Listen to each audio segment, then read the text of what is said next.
Greetings, everyone. Welcome to episode 148 of The Glow. So good to be with you.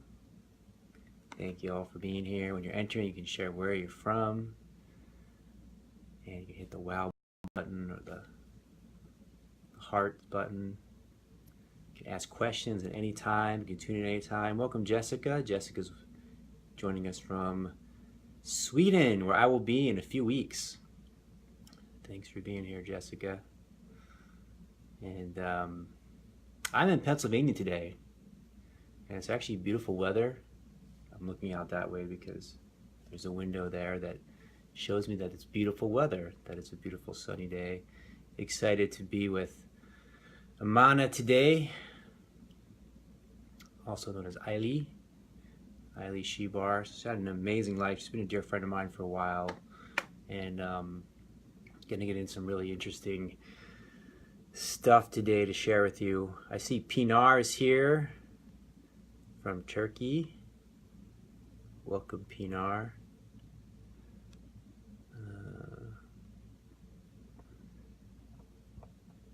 And Suzanne, welcome.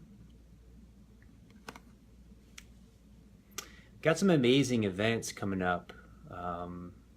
Just want to tell you about really quick before we bring on Amana. We have this retreat in Sweden, the 16th, weekend of the 16th, 2-day retreat, embodying the light. And then we're going to Europe for a 6-day retreat in this beautiful estate in northern Italy by the lake. Welcome, Phyllis. And yoga, meditation, breath work. So 2 opportunities to connect in Europe coming up that I'm really excited about. And there's still some space available. So there's links at the bottom to tune in and connect with all of that. We have the 28-day challenge I do for our private group. Welcome, Aile. Have you on in just a moment. Thanks for being here. It's so good to see you. So there's links at the bottom for all of that. And yeah, I'm excited to connect with Amana. We practice this transition here, so let's see if she pops up effortlessly the way we practiced it. Adding. Yes! Hey, it worked. It worked. Our practice worked well. Yes. Yeah. It's Great wonderful to to you. be here on this new moon. Yeah. Wow. Yeah. Yeah. How are you feeling? Well, I'm pretty excited. It's just a Oh, thrill to good. be doing this for the first time and with you. And I'm just in fact, I don't know if it's on my wall or not, but I was hoping that a few other people that we know might come on board. And I've been thinking Yeah. about this new moon, which is happening Mm-hmm. right now. It's Yeah, tell me about it. You wrote me about it last night, and what is it feeling for you or signifying for you? Well, I don't know if it's something that's signifying for me in particular, but I think it's a time where we can deepen the uh, genuine feelings of love and compassion we have for all mankind. And it's a kind of unusual moment, the sun in Taurus, the moon in Taurus. I look at it as an opportunity to just press the delete button and start all over, because these are new beginnings, new moments in which the old story that we tell ourselves about ourselves can be finished. We can start something completely new in this very moment. That's always thrilling to me, to be on that cusp of change and to ride that wave into a whole new way of looking, a whole new way of seeing, a whole new way of being. In my 7 decades, I've had to make those changes many times. And so it's a precious moment. We're meeting at a precious moment. Yes. So namaste. Thank you. And hello to you and to Annie and everyone out there. So, Hello to everybody. yeah. So So I feel like it would be good to share a little bit of who you are in the relative world. I feel like you've had a fascinating life, and um, it would be it would be good for people to hear. It would be beneficial for them to hear kind of where you come from. So I know that things started for you in this incarnation in New York City, right? Yeah, I was born and raised on Long Island, and my parents were um, suburbanites, I suppose you'd say, that moved from Manhattan and Brooklyn out to Long Island. And my mother was a raging socialist, a writer, and eventually a teacher, and who was an immigrant. And my father was a lawyer who often took cases where he would never see any payment or very little. So I grew up in Mm, an environment that was very inclusive, that saw all people as deserving of being three-dimensional and being seen for who they were and valued.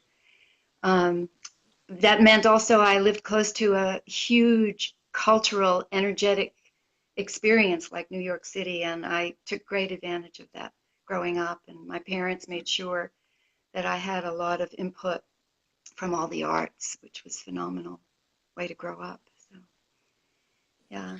and where did they immigrate from? My mother came from Russia at the age of 11, um, and she didn't speak any English, of course. They were barefoot. They came across war-torn Poland with just my grandmother and my mother's half-brother and half-sister. My grandfather was already in America and had sent the money for them to come, and they had to do it, with Polish soldiers, and my aunt was already a teenager. It was a difficult journey on a lot of levels. And when they arrived, my mother was placed in kindergarten. She was already developing as a young woman, and she was 11 because she didn't speak English. And I think the kind of shame of that for her personally motivated her to become the best that she could be. And she graduated 5 years later at 16 at the head of her class at the same high school that Bernie Sanders went to. Of course, Hmm. years before Bernie, but Uh-huh. that was the kind of woman she was. She never took no for an answer. And when she wanted something to change, and she definitely instilled that in me, as well as my love for words and writing and teaching, so which is my current life. Hmm. Yeah. And when or how did the spiritual path open for you? Particularly, like I know you've been inspired by the Eastern teachings. So how did that begin? Well, I think I have to be really honest. It started way before the Eastern teachings. And I mean, there was a kind of mysticism in infancy. I actually have memories of lying underneath an oak tree on the front lawn as a baby, watching the light move from what was then leaves, but I couldn't even discern them as leaves. So it was like watching energy move, constantly flickering and dancing with as the leaves were rustling in the breeze. And it felt as a child with maybe just a diaper on, like it happened to my whole body and all of my senses and my beingness. I would say those were some of the earliest kind of memories. As a child, I fell in love with a Shekhinah. I didn't know the name for it then, which is kind of like the spiritual essence of Judaism, just sitting in temple. Um, it overcame me in such a way that I actually almost passed out. And I probably wasn't more than 7 or 8 years old. I, of course, didn't understand it. There were other things that happened to me in childhood that were part of this vaster consciousness that made me aware that I was part of something so much larger than who I was on Long Island as the child Hmm. of my mother and my father, the lawyer and the teacher. So I think that was always there. I mean, I can't remember a place where it wasn't. But of course, I Mm-hmm. didn't always live from that place because life was fraught with challenges and definitely moments of great suffering and great passion. And, as things happened, I learned mainly through some of the Eastern techniques how to apply, um, let's call them coping mechanisms at first, and then liberating mechanisms ultimately, that could shift my attention from what was dark and difficult into what was filled with light and beautiful and compelling. And I think you could say about me that my default has always been kind of that movement toward light and love, Mm-hmm. that universal energy that I know I saw as an infant. Mm-hmm. Yeah. And how did you first become aware of these teachings? What was the catalyst that opened that up for you? The issues or the What was what opened up this realm of these teachings to you? The teachings of the East, India, and this realm. Well, I think when I was pregnant with my daughter, first of all, I was very involved with the Native American Okay.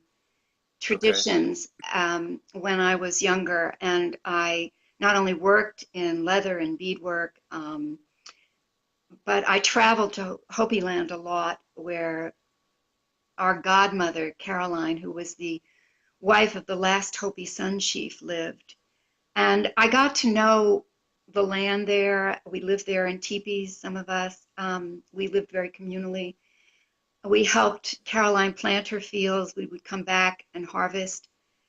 We were allowed into some of the sacred ceremonies that white people didn't necessarily get to see. And it developed in me a yearning to be part of the earth more than ever before. And Caroline was also a kind of magnificent role model in that she had time traveled and been on spaceships, and as a Hopi elder kind of held this space of, she went to the UN to speak about their drought and in a dispute about the Navajo. She was a spokesperson for the tribe and also a tremendous spiritual energy. So I would say that that was where a lot of things happened before I ever went to Eastern traditions. But almost simultaneously, when I was pregnant, I was about to say, and I was carrying one of Caroline's corn mothers with me, I was told that the Karmapa, that would be the last Karmapa, not the current one, was coming to New York City and I should see him no matter what. And I went to see him and received his blessing and a new name and started to discover Tibetan Buddhist traditions. When my daughter was born, I met one of my first spiritual teachers, a man named Sensei Masahiro Nakazono, and I helped to bring him to this country from Paris, where he was the head of all Europe and North African Aikikai Association.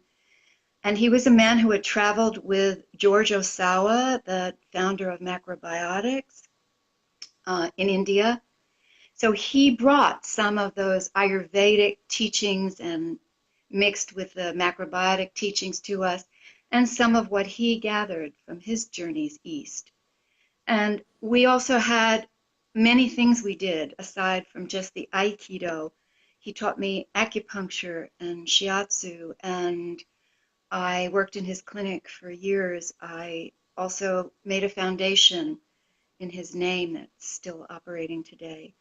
And through him, we were able to make acupuncture legal and able to accept third-party insurance in New Mexico. Hmm. So those were some of the ways in which my activism kind of flowered in the medical realm. I spent many years as a provider of care, not just with treatments of acupuncture, but other things. So I know you're getting back to this question, and I want to go there with you, but you can see that it was never a straight and direct path. Right. Right. So It brings up another question for me, which I think is an important one, which is that I feel like you've always there's an activism side, social or political or cultural activism, and the spiritual aspect. And for a lot of people, these things are different. They're in one. they're sort of there's this camp and this camp and they're in this camp and not the other camp.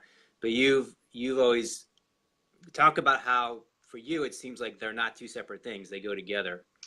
Yeah, well, this is a really important thing you picked to talk about because you know, I personally believe, if we can say it's personal, that in waking up, absolutely everything is included. That nothing can really be repudiated or not good enough. How could that Yeah, be? How could that ever be? So as a result of that, when something challenging arose or happened, I had the choice always to see that as part of the universal and benign whole, something I didn't feel that life was out to get me or that I was a victim of it. Although that arose often in my life, there was a way in which I discovered that choosing, I'm going to say something in Jungian terms, eros rather than thanatos, became a hallmark of my life. So the impulse toward creativity and toward that light we spoke of earlier was always stronger than the impulse toward the decay and the suffering and loss. So although I had lack consciousness like everyone growing up when I did, had, I was able eventually to see through that and to see that my life is abundant just as it is. So therefore, how could anything be taken away from it that wasn't already meant to be here? And that all inclusiveness that I feel is part of the way I teach writing from the heart, for example, or the way I used to share when I shared with my beloved friend Prasad in satsang, from a silence and a depth of comfort with being here in this body, even though I am not the body. And what that means, how to take care of it and how to support it and nourish it. I think a lot about my photography and how this has become later in my life, this love of being out in nature. But nature is a place where you see everything included all the time. It's in your yeah, face. Every time yeah. you see a flower blooming, there's a bee on it and it's sucking juice from it. There's a Mm. symbiosis and an exchange that cannot be duplicated in anything um, even close to what nature has given us, and it's original. So, and in that same metaphor, the flower exists just to be what it is, and it shines as that. It opens and blossoms. It's a beautiful, beautiful experience to watch. And so there I am with the camera, and suddenly Yeah, I am at one with the flower. There's no separation. How could I be? yeah. Because I can witness and dissolve in that at the same time. I think many people, artists especially, and writers, get this sense. I know you have it, that you can Yeah. dissolve. So anything that is not permanent is going to dissolve, including our frustrations, our fears, our lack consciousness, all of that. So why not do it sooner than later? And kind of just, feed the part that's eros, that's erotic, that wants to Hmm. explode in energy and love. And um, it doesn't mean that we don't hurt and that we don't feel things that happen to us. It means there's a place at the table for those, and we love them. We love Hmm. them and embrace them. But then we turn our attention again to what is alive within us in this moment. Always back to the moment. That's always where this juiciness lives. So, Hmm. yeah. Would you say this is a tantric understanding or tantric way of perceiving? Yeah, I What think does that what does that word mean to you? um, I'm not sure what I could say it means to me. I know my experience of life is extremely tantric in the sense Okay. that art and life and love are all intertwined. as Yeah. one kind of living representation of unity, which is what I think Hmm. Tantra is about, unity consciousness. Yeah. That duality exists so that we can play in that field and remember that there's only really one of us. And we find that one in the merging, which is another way of talking about Tantra, merging in consciousness with like consciousness, merging in terms of, I mean, how do we know where the sky begins? You know, it's everywhere. We are in it. We're already living in the sky, but we look at it and we call it sky.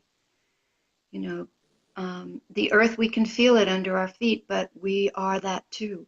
So I think tantric is kind of a recognition of the union of and the mystery of that in all things and all beings on earth when we stop and we look and we listen and we come from that place. Yeah. Um, so I would say that you know, in talking about tantra, there are probably a lot of people better equipped to discuss it with you than I am. But I'm glad you mentioned it because it does feel to me that my camera is kind of like a vehicle for that experience Your in the is world. tantric. Yeah, when I have it in my hands, it's no longer Yeah. separate from me, and it takes pictures of what intuitively I'm seeing, not necessarily what the camera is seeing. It's very interesting. I mean, I've kind of anthropomorphized my camera to be a sort of living energetic for me. It's a field I step Uh-huh. into when I pick it up. But you know, other people could do better with that. You asked me about India, I guess the East. Um, I think I could share something about that if you liked. Um, And you know, I want to ask you about Osho, who's yeah, been a big conversation in the culture of late. yeah. So So, um, why don't you start to segue that into your time at Osho and your relationship with Osho and the community as okay. well. Well, I have some words that I wrote down last night. Let me see if I have about what I wanted to share about Osho. I mean, first of all, um, Maybe we should just maybe just there may be people who are listening. Well, I'm sure there will be people listening who don't know much about Osho or don't know Osho. So maybe we could start with just sharing, you know, kind of who he yeah, is and kind of okay. table that. Well, I mean, he was a um, in the last century, he was considered one of the great living mystics. He was a very controversial figure who, when he came to the United States and founded a community, Rajneeshpuram, and made it alive as a city, met a lot of resistance and was eventually escorted out of our country and returned to India, where he had previously had a commune before he moved to the States. That's just a little synopsis. I want to say right up front, because I know many people are curious about the video Wild Wild Country, that I was not at the ranch, and it was not my experience of sannyas at all. But that doesn't mean that many, many people that I knew were not involved and were living there. I was living in Santa Fe when the ranch began to really break up, and I used my house as an, a welcoming mat for sannyasins who were leaving the ranch. I had my own experiences with people in processes and stages of involvement, but almost none of them ever spoke of Sheila as being really important in their lives. And the movie itself was really based mostly on Sheila and her followers and the town of Antelope. And as a result, I have really no opinion about the documentary, so called, itself, except to say that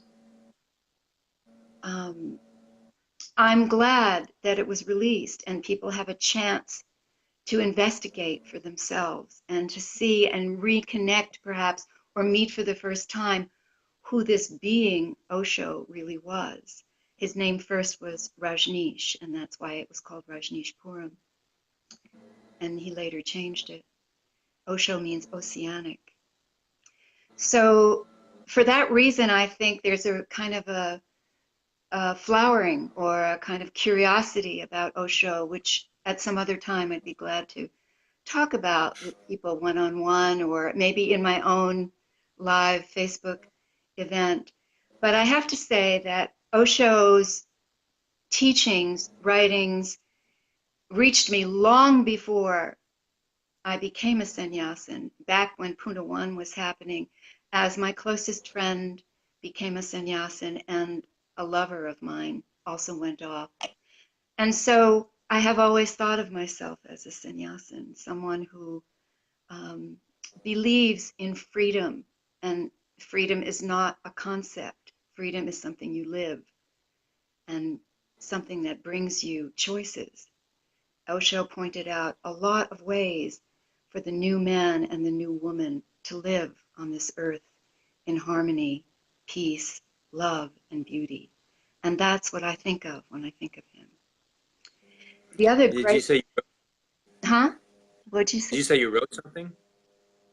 Yeah, I said what I want to share about Osho is that I fell in love with him first through his sannyasins Hmm. and his writings, both happening in early Pune. And I've mentioned some of these things. I had lived in a very tribal community setting often in the 60s and 70s. And so I didn't go to be with Osho for that, as many other people did. We also had tremendous confrontations and liberating experiences and dynamics that we confronted in these communes that we lived in, and that some of them were political.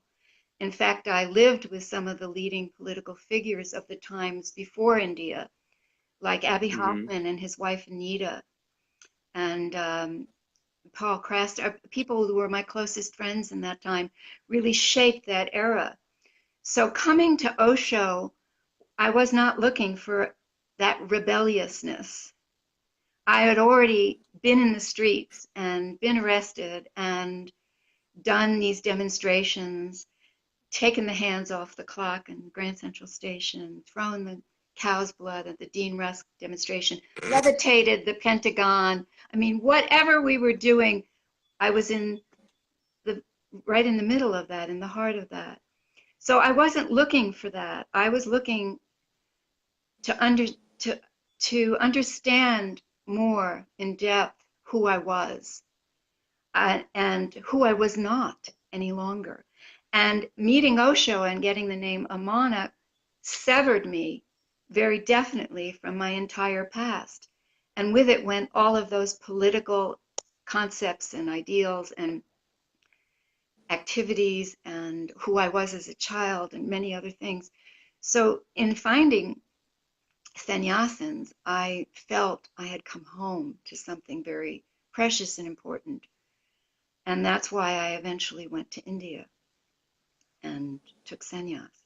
So my feeling about all of that was that it was precious to me and that I could never repudiate or disrespect a teacher such as Osho, Mm. who was beyond doubt one of the great beings of these 2 centuries. Mm. He died before this century, but so one thing that did happen though was that although I fell in love and my heart cracked open and I experienced a lot of modalities that were worldwide fascinating and became familiar with the Osho Tarot deck, which is something I still use in sessions and I find very valuable as a tool for consciousness and awareness, is that Osho left his body and he said 2 things. One of them was, um, find another living master while you are still here in your body when I am gone. And the other one he said was, I am not leaving. I will dissolve into my sannyasins. So that kind of fused for me in a way that took me eventually to Lucknow and H.W.L. Punja, Papaji's feet. And for me, he was a Satguru who kind of further severed that concept of this me and made it possible for incredible things to unfold, everyday miracles and mysteries to be told. And it was through a long eye gaze, singing bhajans at Papa's feet, that I really had a disappearing act occur that lasted and lasted and lasted. And it was now I can see it was another experience. But it wasn't the mind that even had it. It was the mind that was absent. It was the heart and the beingness that experienced this Shakti, this exquisite transmission that changed me forever, I feel. So there was that grace, and that was a huge grace. And without Osho and all the teachers, because I was mentioning before, I had a Japanese teacher, I had many teachers in my life. I had a Tibetan teacher, I had lots of pathways, but all of those have brought me to this moment now. And now I feel in some ways that the guru is intrinsic. But this is true for all of us, whether we awaken in the presence of a master or we awaken bit by bit or however awakening is happening. It's that it's not that the days are over of the man in the chair in a linear kind of context sharing satsang. It's that the days of the next two, the circle experience, are rising as the feminine is rising on earth, which I feel are linked. The feminine energy is more spiralic and opening, and the masculine energy is more thrusting and linear. So I do feel we're coming into this fabulous time of the divine feminine appearing on earth in many forms. And I celebrate that so much, so that you know this about me. I've always been about this, that when we share in this kind of context of each one of us having something to share, it's so much richer. I think the big glow is in great measure based on that kind of concept. And what attracted me when we first started having meetings here, and I remember taking Ashley to your meeting in Mebane. Yep. And ever since then, whenever I've been part of one of your offerings, to me, it's that same feeling that we all have something precious to share and to contribute. And why not just cut to the chase and share it and contribute it? And not cut out the middleman, but imbibe what we've learned, what we've been given, the incredible grace that has come to us from these beings as far back as we want to go. I mean, look at the poems that Rumi and Hafiz left us, full of this Yep. exquisite dissolving and merging with the beloved. And look at the gifts that each one of us has met in our lifetimes. It's time to share those and to use them as part of our awakening, our tools that we have, that we want to sharpen and hone. That jewel that we are that gets tumbled in life is only getting brighter and shinier with everything that we share.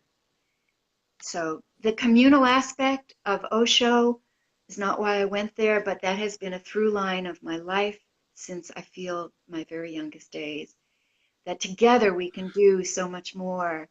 We can be so much more. It's kind of an evolutionary spirituality that I'm holding the space for. Beautiful. So one of the questions that's really been fascinating for me, that's been alive in a lot of conversations I've been having with people, feels just alive right now, that I want to ask you about is what is the difference between community and cult, right? What's the difference between a healthy spiritual Oh. community and something that becomes unhealthy? And your experience, you've had a lot of experiences, you've been in a lot of different Yeah. situations. Talk about that for a little bit for people. Well, the key thing, of course, is power. Yeah. Power corrupts. And, you know, I mean, it just does. And that is kind of like from the time I was at my mother's knee and she was a socialist.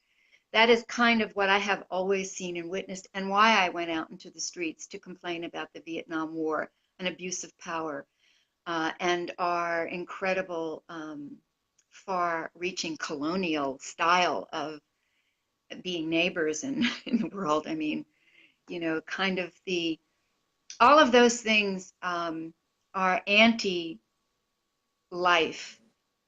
anti-community. They're separating and divisive. And my teaching, what I learned with my sensei, the man I mentioned to you before, was a principle of sound called the Kodatama principle. And it is supposed to be a very ancient sound practice that we used, and I still use for healing and for spiritual awareness, that helps us see where we are in any given moment. This teaching came apparently with before the Tower of Babel, which is when this tower, before that tower was erected, everyone spoke the same language, consciousness. Everyone knew how it felt to be on the moon. They didn't need to go there in a rocket because there was a sense of oneness with everything and no separation. And then with this metaphoric tower, all languages split and a lot of impure sounds got into our discourses. And with that, boundaries rose up. And Cain and Abel established this for us in the Judeo-Christian Bible. And there we are, brother fighting against brother from time immemorial. So the first thing about distinguishing whether it's community or cult is there a power structure that negates your individuality? I'm not saying that your individuality is something positive or negative, but is it someplace where you can thrive, where eros is alive and well, or is it a culture that is decaying and restricting and militarizing? This is the way in which we have to judge everything. I mean, the world is full of fascist examples of how our democracies, you know, don't survive and thrive when we fall into the hands of dictatorship. So dictatorship is kind of an interesting word. And when does someone become a dictator if what they're trying to do is just bring conscious awareness to people? And I think the answer is clear that that never happens when consciousness is fully awakened. Mm-hmm. And we have to learn the tools to be able to judge that for ourselves, just as every moment is coming here. I have to be able to be aware in this moment. How am I moving? How am I turning? Where are my feet? What is planted in me in presence right now that I can rely on, that I know to be true? What am I seeing? Is this something separate from me? Is this part of who I am? And when we work from the inner alignment with who we really are, we see what's not in alignment. And then it's our Mm-hmm. job to either leave it or change it. That's Yeah. how I feel you know. So I, Yeah. you know, What's interesting too, I think, and why it's a fascinating topic and conversation is to a large degree it's subjective. You know, like people can observe something from the outside and have their view on it. Someone can be in a community and feel like it's really thriving and working for them, and then something shifts and they feel like it's not, and they hate the leader now or the teacher or the guru or whatever. So it's this fascinating thing of like, it's just what I see is just this web of relationships, and yes, it's like any other relationship. You know, you're in love, you can fall out of love, you can fall back in love, you can feel like you're not being treated fairly or justly, then you can work it out, and you can. And I think ultimately it's like I look at it, um, I'll speak about Andrew Cohen's community because it's pretty well documented by him and other people. There was a documentary on that, and I actually was. Um, he was the first, actually, when I was like looking for enlightenment and awakening. I saw a poster of him on a wall in a yoga studio. So I got very involved in. I was never a part of his community, but I was very involved in his teachings and so forth for in my 20s. And I think when I look at that situation, it's like, well, everybody, including him, was getting the lessons that they needed. Everyone was finding each other and learning what they need to learn and understand what they need to learn. And when I look at the whole thing, in that situation, one of the people that honestly, I would say the person I feel the deepest compassion for is him. Yeah. I went to visit his community, and this was back when things were really going there and thriving, and people didn't look at it the way they do now. Yeah. But everyone was sitting together for lunch, and he was sitting by himself, like in the separate area, and I just felt like painful. Yeah, my sense was like he didn't have any friends. Yeah. Because he couldn't connect on a level of equality. Like everyone was like below him. So he couldn't have any real friends with anybody. And I felt like, kind of a sadness for him of like, I wish you had friends, you could just like dress normal and be with us and hang out. Yeah. So I really appreciate that you brought him up, Brian. Not because I have any bones to pick. I did meet Andrew in Bali many years ago when I was living there and being a midwife, which was another part of my life. I remember the confrontation that Gangaji and others had with him because he repudiated Papaji, who was his root teacher. Yes. And I think that there is a certain arrogance that can happen, that unwittingly even, but maybe in his case, I can't say, let's give him the benefit of the doubt, that can arise when we are kind of infants and adolescents with our teachers. And then we start to take shape more as the human beings we're going to be or want to become, that there's a sort of necessary repudiation of the father figure. And I think in Andrew's case, that was one thing he never resolved. I don't mean about his own father, but how can you not love somebody who brings you to this present moment with their, with their gifts to you, whether or not like an Osho or a Papaji. And so I always felt about Andrew that he wasn't fully cooked. And that's a ridiculous thing to say. And who am I to say that? I don't mean that from an arrogant point of view. I just mean. Well, I think he says it now. Yeah, he says it now. And I saw it then. And I think many other people did. But the truth is that we always get what we need. And we get what we need in teachers. We get what we need in our friendships. We get what we need because life is abundant and wants to give you what you want. There has to be something in Andrew that was so compelling that he wanted freedom, I think it is, that he has been willing to go through everything he's been through and to be a tremendous model for us in many ways that we never anticipated. And so we say thank you because he's part of this evolutionary spirituality I'm talking about. It's not that you wake up and that's the end. It's then how do you live this life with all these idiosyncrasies we have. I mean, Papaji used to raid the refrigerator until they put chains on it because he was looking for sugar. And, we all have them. Ramana loved his goat and his cow. And, I think that when we can accept the human side of human beings, then we can understand why a cult consciousness can arise around someone. It's not that they themselves are trying to make this a cult. They are just coming from their highest, their highest good, what they know to be the best. And they're sharing from that place of love and desire to manifest a different world, I believe. And I may be very naive in that way. Some people think I'm a Pollyanna because I look at that side of life that way. But it's a depth in me, not a frivolous thing that I say that.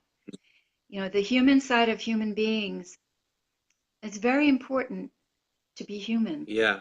and I to, think you just, yeah, you said something that in a way I hadn't really, I don't know, something about what you said really clicked in a powerful way that I want to articulate, which is that I think it's about, yeah, it's beautiful to have someone that's, hey, I've realized something. I think it would be valuable to share with you. I think it would benefit you. That's a beautiful feeling, a beautiful movement to yeah, move through somebody.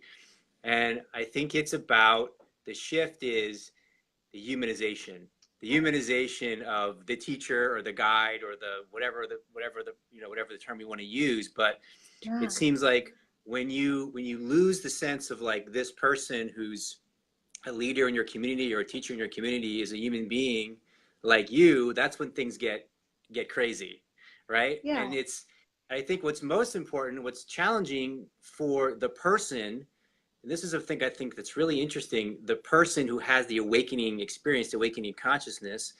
And I think it's more challenging for men, just the way that we're wired. Um, it's you can have this awakening of consciousness, and then what happens is something, if you're not really aware and mindful, something goes, I had that awakening of consciousness, and exactly, you people didn't have it. So exactly, now we've created a wall, we've created a separation, we've created a yeah, distinction between myself and everybody else. And then people start to agree with that story. Oh yes, yeah, you had the experience, I didn't have it, but I want it. I want, please tell me how I can get what you have. And this whole thing of separation yeah. comes into being, you Well, and know? that's where power gets confused because then that person who thinks he has something to share, you know, that's going to change people's lives, isn't always clear on how to share it. And Yeah. some of us are carrying abusive power issues in our lives, and we need to turn and look at our own shadows in order to really lead. Hmm.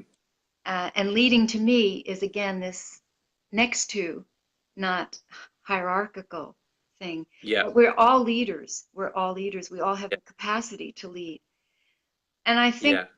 one of the reasons why, I mean, Papaji did ask me, he was very playful with me about my writing. I used to run over with a poem after I'd been on a trip, and I'd show it to him, and he'd put his arm around me and Uh, he'd laugh with me, and he'd say, "Oh, I love this word," and he'd point to the word buttocks, you know, in my poem. And he said, "You're a writer. You're a good writer." He said, "Why not use writing to bring people to satsang?" hmm. And it took a while for me to figure out how to do that. And the best way, it turns out, is to let people meet their own inner voice and to hear it from within, that they already know the truth about who they are. They already know the truth. They already know what beauty is. And it is so refreshing to see people waking up from their own guru inside. And connecting with that and writing from that place is so thrilling and exciting that people's lives actually grow and expand. And you may not know them as a teacher in the way that we're talking about, Andrew or Papaji or anyone, but you know them in their communities. They're the poets and the artists who are unafraid to be naked and unabashed about what they want to share that's coming through them. And they're plugged in, they're downloading. They're downloading when they're in that flow, which is the only place to be. It's that creative, that creatrix place, you know, the start of everything. Yeah. Yeah. So in that place, our story that we've held about ourselves can look totally different. And those power issues can get seen And from a also place not of important. love. Sorry, what'd you say? I was going to say also not important. The story of who I am is also not Yeah, important from the space it's of. not important except in that it can shed light on someone else's Mm, story as they're reading it yeah, or something like that. I mean, certainly the things that you have written in your books are yeah, enhanced by being definitely. with you in person, but they're pointers. And if it Well, hadn't been for Osho's books, or even the card I had from Meher Baba way back when that said, "Don't worry, be happy." These were words Mm-hmm. that kind of brought this awareness into place, into focus. Yeah. That there's a place for words in that awakening path, and journaling, but more than journaling, writing the thing that you're meant to write, being and saying what it is you are meant to be and say. Mm. Um, Yeah, what I mean is that you don't become, you're not identified or attached to the story of who you are, which yeah, actually I find like paradoxically makes you a better storyteller because you're exactly. freed up now yeah, It's to create exactly like, right. I'm It's going to so bring up true. our friend Ashton, which I brought him up last week as well. You can bring I, him up I, all the time with me. what's always struck me about him is I think he's a phenomenal storyteller, right? When he sits down and tells a story about something that happened in his life or something he experienced, he's such a great storyteller. But I think the reason he's such a great storyteller is because he's not attached or identified to any story of who he is. So it frees him up to really get in. So it's this paradox from what people think. People think that like, oh, if I'm not attached or identified to the story, then I can't tell stories. It's actually Exactly. the opposite. It actually makes you a better storyteller and liberates you in this kind of unlimited, unbounded way to create the story that you want to create, construct the story that you want to Actually, construct. you can create any story and you can call it yours because it Yeah. isn't yours like your own story isn't yours. And that's why Mm-hmm. fiction gets written, and it can be so helpful and it's instructive because we can write characters that we're making up on some level, and they're saying things that we might want to say or use at some point Yeah. in our lives. Yeah. So I think all genres of writing has a purpose for us and is useful Mm-hmm. for us. And the greatest bliss is hearing the person next to you stand and share something they wrote in that very moment that's just full of honesty and truth. And you know that for those moments of writing, the mind was not present as a mind. The ego Yep. was not present as an ego. It was all in subservience to the greater good. And it was kind of a channeled response that comes through. Yep. So when you asked that question earlier about, and I gave the answer about power, I think that these kinds of, let's call them ecumenical experiences where we're all side by side and sharing what we know and love with one another are the way that we tell truth to power. Because Mm-hmm. there isn't one of us who is the embodiment of the truth. We are all that. And Right. I feel that's where my political activism, and certainly I used that activism my whole life in public health, and fighting for women's rights, which has been a lifelong passion of mine ever since I had a baby, for the right for women, their offspring, their children, adolescents, all these programs that I ran when I was working in the field, these were all based on my activist years. And I feel that the same is true of writing from the heart. It's another way of sharing this equality, this sense of everyone is a gift if you have the eyes to see it with the world, you know. That's so wonderful place to live from. I'm not saying that I'm by far, there are thousands upon thousands and millions of us sharing these ideas and concepts every Mm-hmm. day. And I'm so grateful that we're all part of this shift in consciousness that's taking place now. I wanted to say, hey, everyone out there, and if you have any questions, feel free to jump in and Yeah. ask any questions or comments. Thank you all for being here. And we do have one fun question from Elizabeth. I love this. Who is she? I came late. Okay. Hi, Elizabeth. Hi, sweetie. I'm your own we self did in we another did kind of form. we did kind of share some of the things that you've done. I do want to share, like, you're starting to share some of the things that you're doing now with the writing from the heart. But I always find that question is such a fun question. It ties into everything that we're talking about. Like, what's the story of me, right? Yeah. So of course I get this question too. Who are you? What's your story? And it's just, I just think it's fascinating when you come from this sense of the truth is being no one, essentially, to put it in words, but then who are you in the relative world? So that's a fun question. I think that we're kind of moving through week by week here as we explore this essence of Okay. reality. But yeah, Well, in this moment, who would you like to say you are? well, for Elizabeth and for you, I mean, I guess I had this um, book here. Uh, I'll find it in a minute, but I wrote this actually a couple of days ago. It came through as a kind of channeling. Oh, great. Yeah. And it was when I was thinking about this upcoming class on Sunday and this place of silence that is where all the creative potential lies in that silent emptiness. It's just, Mm, it's, and absolutely.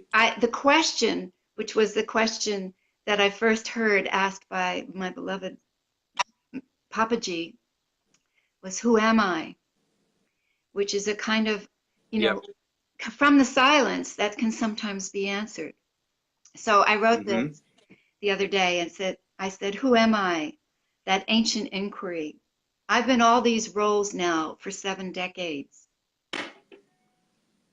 Child and infant, daughter, companion, lover, friend, colleague, mother, grandmother, powerhouse,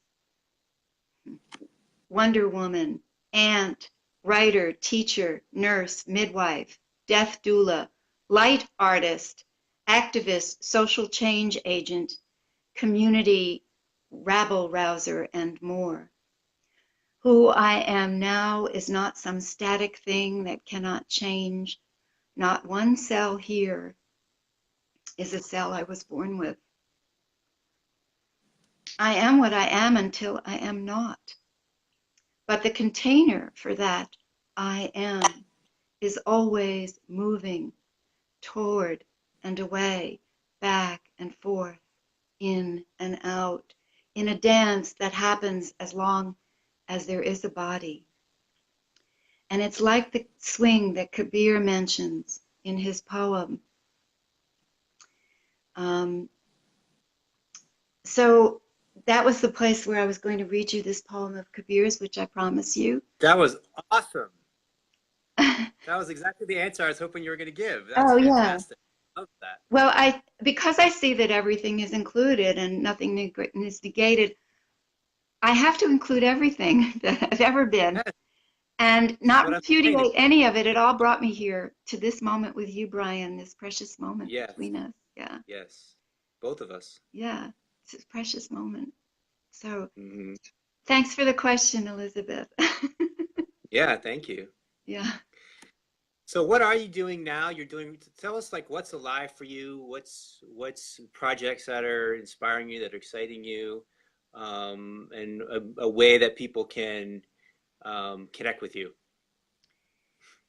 Well, I'm feeling into this idea that maybe there is a way of living life, and I say this kind of tongue in cheek for myself, as if every moment held the entire cosmos within it. And this would be the last moment we would have.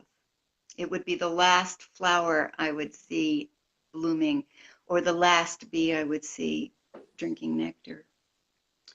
Um, how would we respond if we were aware that this was our last moment? You can imagine that as I age now, I am often thinking about, well, what is it that remains? And what do I want to leave behind? Is there such a thing as leaving something behind? Am I always going to be here in some form or other? But Ram Dass once said, everything is grist for the mill. So I feel gratitude for that. And I think that since most of our lives are spent reacting, my job right now is to remember to be a source of response and to respond instead of react. So when something arises, I have the opportunity to say, well, here's my reaction to it, but is that real? Is that true? Like Byron Katie would say, is that so? That reaction, is that Yeah. the truth of this Yeah. moment? So my focus is on ways to do that with myself and with everyone else that I come into contact with. So that's what I offer through sharing this sort of process as a writer, a published author, a poet. And my mother was a writer. I mean, it's in my blood. I've used this vehicle that Papaji suggested as a way to ask those difficult questions of ourselves, the inquiry, who am I, and how do I want to live, as Mary Oliver said, my one wild and precious life. Because you can start it over and make it different at any moment that you choose to. So that's how I want to devote myself. Now, there's some ways in which I'm doing that. One of them is, I mentioned earlier, I had a lifelong engagement with women's health, and I was a midwife and worked the pediatric NICU, and I did a lot of things that, got me degrees and diplomas and names. I was the director of adolescent health for the state of New Mexico and established and expanded school-based clinics and faced issues that kids face with teachers and healthcare providers in epic and historic conferences. But now I'm a grandmama for a group that changes every several weeks of postpartum mothers and their babies in Asheville. And we're starting a group this Friday. Again, if anyone is interested, you can send me a private message at Aile Shebar on Facebook, and I'll give you more information. And I'm there for the mamas and for the babies and have just a phenomenal experience bringing in everything I have learned and known into the present moment in a way that's fluid and accessible for multiple populations. We've got the facilitator of the group, we've got the mamas, we've got the babies. Sometimes there are other children involved.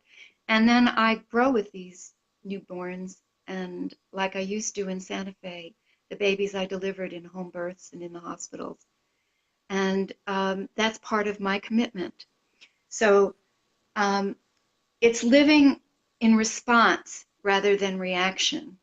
It's being willing to examine that shadow that arises in reaction and say, wait a minute, here's the light switch. Let's check out what's happening over here. So that I can choose to some extent to step out of lack and victimization at every instant. And I think that works for a lot of people. It's like I want to highlight what you said, Monica. I think it's really important. Moving from a place of response. Response instead of reaction, which helps to move out of the space of victimization. It does completely, because we've heard from Candace McMasters, and we've heard from Bentinho, take 2 to 5 seconds, take a breath, recalibrate. But these are not meaningless activities. These are things that we do until they're, again, intrinsic. We take the beat, I used to call it in my acting days. You wait to feel into the sacral, energetic response that the moment is asking for, instead of the reaction that will catapult you into a place that you didn't really want to choose. I think we all want to choose what's in our highest good. I think we can fairly say that. Most people on the planet want to do that. And then that spills over into how we can take care of the planet. Instead of being in reaction, we have to respond. How we can take care of each other, how we can live in community, how we can dialogue, how we can have the political conversations. It's just responding instead of reacting. Beautiful. It maybe relates to, there's a question from Tracy Gray. How did you find being a mother and then nothing, self-realized in parentheses? How to navigate with wanting to serve the greater good? I think it relates to, there's the mother part, and it's been Mother's Day, but it relates to a deeper question, reading it a second time, that I actually wanted to follow up on, so I'm glad it came up. this sense of wanting to serve the greater good, right? So I'm wanting to create a better world, and it's like you have this realization. It's like this self-realization happens, and it's like, well, wow, everything is like so perfect right now. So it can seem like it's like a contradiction. I've worked with a few people recently where that seems like it's like this contradiction, but I think you actually you integrate a place inside yourself where it's not, where actually the two go together perfectly. What would you like to say about it? Okay, so let me see if I can get really clear on what you're saying. There's this desire to want to see the world the way we can envision it and to participate, for example, in terms of the environment, or I think that's what brought the Right. question up. And then there's the point of view that everything, did you say, is or is not perfect in the Everything present moment? is perfect Yeah, exactly as it is. Like nothing exactly. actually needs to change at all. So I heard that as is, and Yeah. I wanted to respond from that place. But if Yeah. you had said isn't, I wanted to respond there. So, first of all, realizing that everything is perfect as it is doesn't mean it always feels good. I mean, that's kind of the Yes. place where the question arises to react, or the whole impulse to react happens. And here's this child in front of me that, of course, I love and adore and want to protect above all else. And, she's throwing a tantrum, and she doesn't know who I am and what I've done in the world. All she has is her experience of me in this moment. And in this moment, being the best me that I can be is the perfection of the moment. And that Mm-hmm. could mean, it could look like taking a time out. It could look like responding from a place of love. It could look like silence. It could look like picking her up. It could look like a million things. There isn't just one possibility, even though the moment is perfect. It's perfect because it's arising and it's in our consciousness and it's here. But there is no one outcome. That's why the universe is so abundant, because we have so many options, always. So it's not, I think the answer is that we do what we can do in the present moment from a place of love and a place of still wanting to see the whole change. But we have to be that we want to see change. We can't be in reaction and imagine a world that is not in war, at war. You Yeah. see, as And soon as I would we start add, reacting, we are in war with what is. So I'm and I not think it's sure. important. So yelling at a child, for example, well, okay, it happens. So it happens.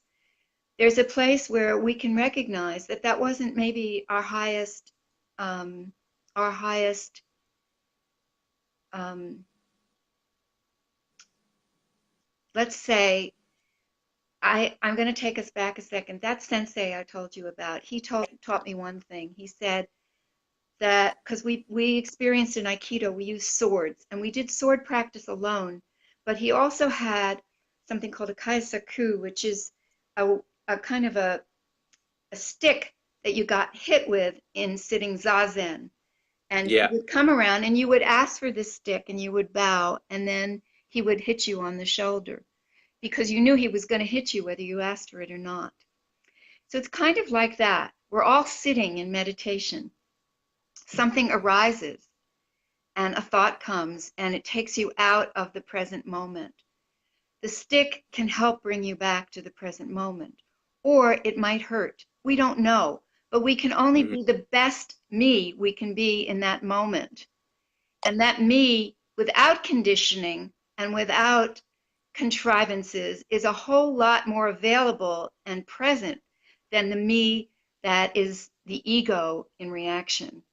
And I think that, so that applies to every situation I can think of, whether you're a mother with a child or whether you want to do something to protect and ensure the environment, gets cared for.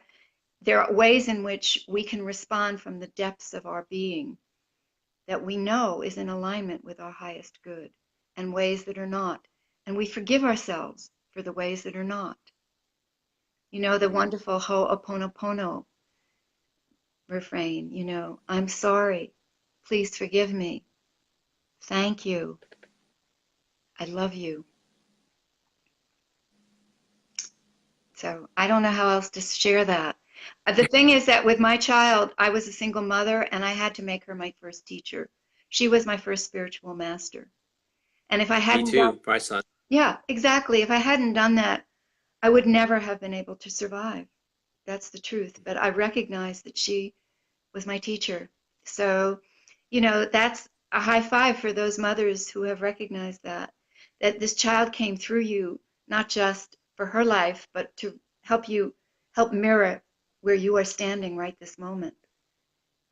No judgment, but And he said, this is one of the most beautiful conversations. You are a shining example of awakened grace and service in action. Jay Ma, thank you both. Kay says, wow, I love it. And Phyllis says, wonderful insight. Tracy says, Tracy has another inquiry. I found that I've sensed this dynamics of relating change, and I felt I was leaving them by being true to my changing self.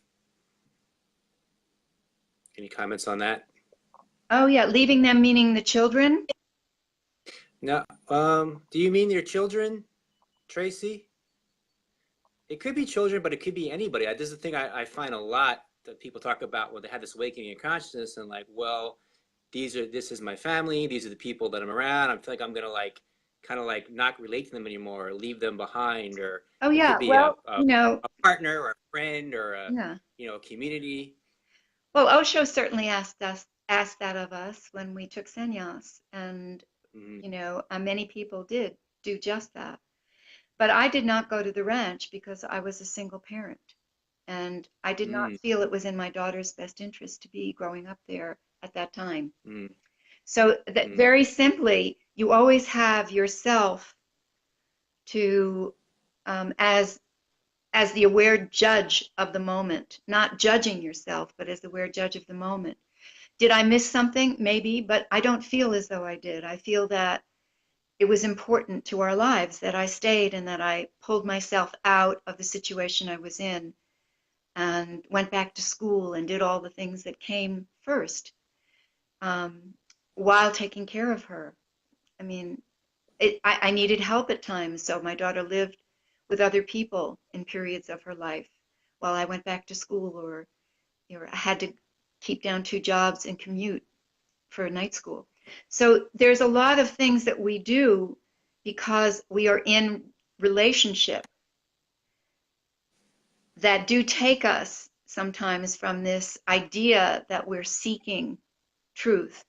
But we find truth in every single moment of our lives. We cannot escape it. And how we respond to it is the teaching. Once you Yeah. have, many people will never meet a master like a Papaji. Many people will find and awaken from their own inner strengths and from their own suffering when they finally had enough. So leaving the family is an optional idea. But as I said, there's a smorgasbord of things available to you, that you can eat from and nourish Yeah. yourself with and not be off any path. The path is Mm, pathless once it's intrinsic. mm, Everywhere you go, you're on it because you're carrying it with you. When Osho said, I will mm. dissolve into my sannyasins, that's what he meant. I think you can always recognize someone who has, chosen to live in that movement toward light. It's Mm. recognizable in our culture. There's this great paradox that I want to speak to, and then we're gonna wind it down here, which is that when you can recognize this, because I think you're pointing at it in different ways. I just want to kind of bring more to it. I love that When you about you. recognize this perfect. I love that What's about that? you. Thank you. When you recognize this perfection in yourself, this wholeness, this completeness in yourself now, whatever the circumstances, whatever the situation, whether you're a single mom or you're married or you're working a job that you don't like or you love, all this stuff, it is what it is, but if you can recognize something beyond all that that's perfect and whole and complete now, it paradoxically makes everything better.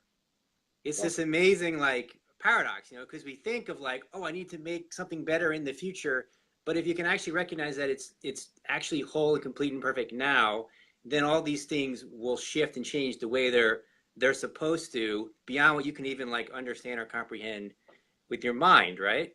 Absolutely. Yeah, and you're so right on, because this is sort of what you were saying in the beginning too, about all the efforting, and Yes. how when you let go of the efforting, things just happen on their own, or appear to happen on their own. And the And like synchronicity, your exactly, writing exercises, yeah. exactly. The synchronicities of that are endless and beautiful and life altering. So we judge ourselves so harshly when we think waking up looks like something like this, and that we aren't there yet, or that in order to be awake we have to do X, Y, or Z, leave this relationship, go to India, do prostrations, beg for help, whatever those ideas are, they're just thoughts. And the bottom line is that if we don't really pay too much attention to our thoughts, something else will come along that's even better, just like you Yeah. said. Yeah. And Papaji said something. He said, what his quote about, make the mind your servant and the ego your hand servant, your handmaiden, your hand servant. And then Beautiful. everything will unfold perfectly as it should. And that's kind of what Kay says, happens. The ego rises and it says, do something different, do something better, uh-huh. do something more. You're not doing enough yet. That's never going to lead us to some place of wholeness. It's going to just take us Yeah. further away. So relaxing into what is always the best option. And that's where the response comes from. It's from the relaxation that you can respond instead of the tension that Yeah. causes reaction. Yeah. Kay says, thank you both so much. This is exactly what I needed to experience. Oh, thanks everybody for your beautiful comments. Yeah. I would say this is exactly what we all needed to experience, and that's Oh, why we're experiencing it. sweetheart, it's true. Yeah. I'm so glad that we Yeah. decided to make these conversations we have public today. Right? And I Yeah. love Beautiful. love the way you summarize and feed back and mirror back the essence of what people are sharing. It's one of your great Mm, strengths that I appreciate, because I've thank you. seen you Thank you. over many years develop into this one who's here now, just like Yeah. I've had to develop. Yeah, yeah. Yeah. So, Yeah. um, I Thank you could. so much for being here. You're very welcome. I wanted to maybe close with this little bit of sharing of Okay. a quote. Um, um,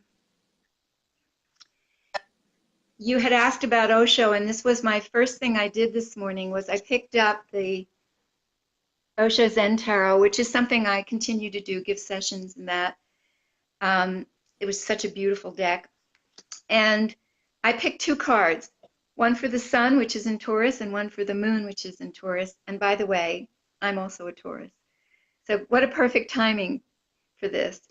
The first card I picked for the sun was understanding. It's a picture of a dove that thinks it's inside of a cage or a jail. And outside, above, where the bars are starting to dissolve, all the birds are flying free. And the understanding is that we are already the freedom we are searching for. We just have to let go of the idea that we are not, that we are limited, that we are not perfect just as we are, and that we can't fly with the other birds. And the card for the moon was this card, awareness. And I wanted to read you the Osho quote from that, this beautiful card that reveals what is behind all of us, every one of us. Can you see that? Yes. Okay. Osho's words about this card. Mind can never be intelligent. Only no mind is intelligent. And by the way, that's what amana means. It means no mind or beyond mind. It also means silly and foolish, I'm glad to say. But in this sense, it means beyond mind. So only no mind is original and radical. Only no mind is revolutionary. Revolution in action. This mind gives you a sort of stupor, burdened by the memories of the past, burdened by the projections of the future. You go on living at the minimum.